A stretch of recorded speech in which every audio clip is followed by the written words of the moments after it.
تاجدار ختم نبوت زندہ باد زندہ باد زندہ باد۔ تحریک لبیک پاکستان نے کبھی بھی کسی کے دباؤ میں کوئی بیان نہیں دیا۔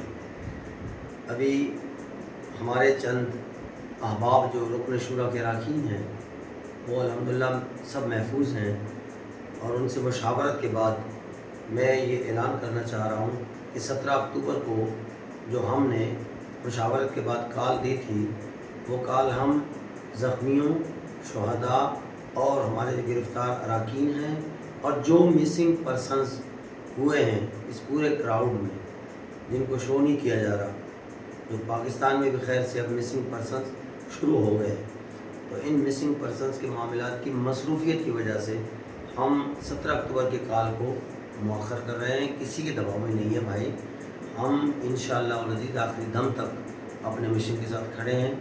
میں تمام مکاتب فکر کے علماء کو بھی توجہ دلانا چاہوں گا کہ اب وقت ہے حق بولنے کا، اب آپ اٹھیں اور میدان میں آئیں۔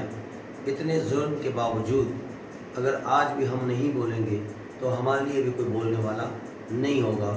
بابا جان علیہ رحمت نے پہلے دن ہی فرمایا تھا کہ اسپیکروں تک بات نہیں رہنی، یہ مسجدیں، یہ مدارس، یہ آستانے، یہ دینی مراکز کے پیچھے لگے ہوئے ہیں۔ خدا را اٹھیے اور حق کے ساتھ حق کا ساتھ دیجیے۔